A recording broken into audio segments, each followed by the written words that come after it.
Nagbabalik po ang programang Kain Mo Yan sa DZRH. Sa bahagi ito natin programa, ating of course ang inaabangan ng happy, healthy at iba pa. Go ahead, partner Cory. Ayan, partner Ricky, partner Emer, ayan. Mga kababayan, ang pag-uusapan natin ngayon, napakaganda dahil hindi natin naiisip kung yung mga pagkain na kinakain po natin ay magaan sa ating bituka o hindi. Kaya, eto na, foods na easy sa ating bituka. Foods that are easy on your tummy.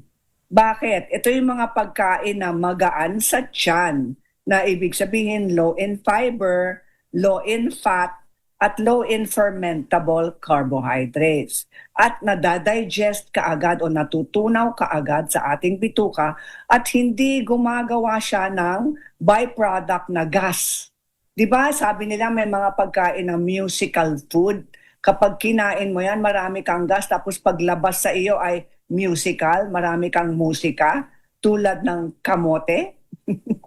Diba ang tawag nila dun sa kamote? Musical food. Okay. Ano kaya ang mga pagkain na magaan sa ating tiyan?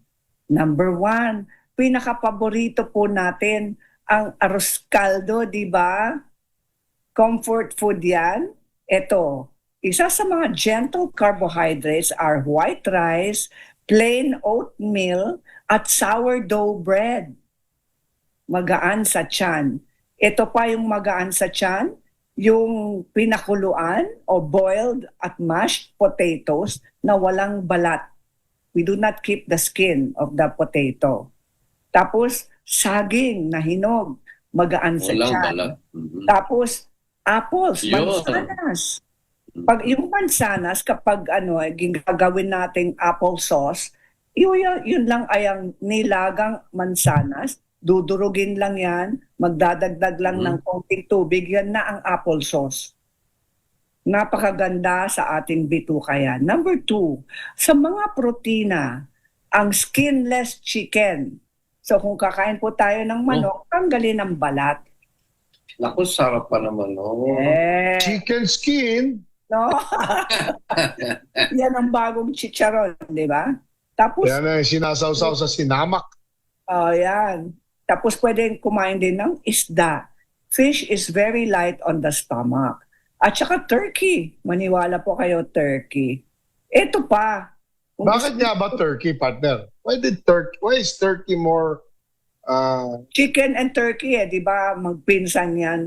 pero mas maganda ang turkey. Paul, oo. Aba. Chicken and turkey, oo. Isda, syempre. At saka, itlog.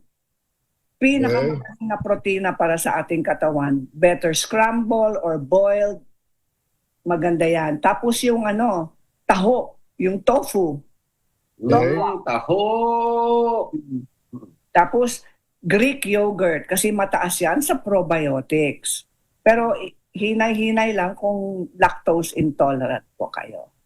Yung mga gulay na hindi gas-producing. Kasi maraming gulay na ang byproduct nun ay gas. Okay? Ito yung mga gulay na very gentle sa ating bituka. Kangkong, carrots, green beans, patatas, Okay. peeled cucumber, spinach, bok choy, lettuce, pechay kasama na sa bok choy dyan, at saka roasted bell peppers at zucchini. Aba, sikat yung zucchini. Oh, they're very good for the stomach. Number 3, sa mga taba o mga oil, number 1 pati na rin. Number 1 sa listahan po natin, consistently number 1 ng olive oil. Pero Okay. konting amount lang ha, wag too much. Tapos, yung pinakuluan na buto ng baka, tawag nila dyan bone broth.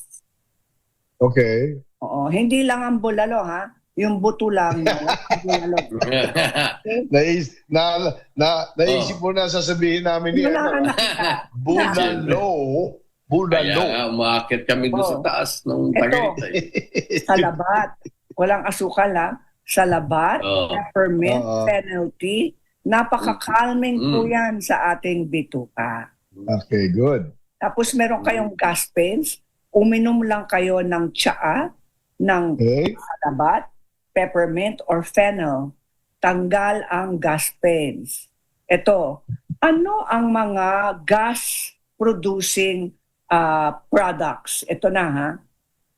Fried food o lahat ng mga pagkain na mamantika. Number 1, iwasan. Number 2, yung mga high fiber na hilaw na gulay na sometimes o minsan hindi natutunaw sa ating bituka ay ang cabbage, pag kinain nating hilaw, yung broccoli kung hilaw, at raw onions, hilaw.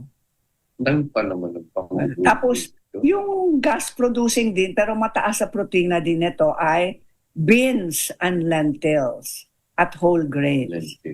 Tapos yung mga sweeteners, artificial sweeteners, tulad ng sorbitol, mannitol, lahat na may tol, ito po ay ingat lang sa ating tiyan. Okay? At syempre, carbonated drinks and alcohol. O, tingnan mo, ang daming X dyan, no? Dami, oh. So, kung talagang maselang ang ating tiyan, ang policy ngayon ay, ang payo ng mga eksperto ay, huwag kalilimutan na mas mahirap tunawin ang pagkain na hindi luto kesa lutong pagkain. So, raw food is harder to digest than cooked food. Okay. Malinaw yan, ha? Okay, I think I covered everything. Basta, iwas na ng mga gassy foods, cabbage, broccoli, cauliflower, sweet potato. Masarap pa rin ang kamote, no? Beans, lentils, at saka chickpeas. Gusto namin kamote Q. Siyempre. Sukal. Ang ating positive thought ngayon ay, I will be careful with my food choices from now on. Magiging maingat ako sa pagkain mula ngayon. Ganda. Yan po ang Happy Healthy Di ba pa ngayong araw na ito. May 23, Saturday 2026. Sa oras natin 4:30 din hapon. Tambay po mga kaibigan. Magki-quick break lang tayo at mamaya makakausap natin. Walang iba. Hindi si Chairman de Banadera ng Clark Development Corporation. Pagbabalik ng Kaya Mo Yan sa DZRH. Standby po mga kaibigan. We'll be right back.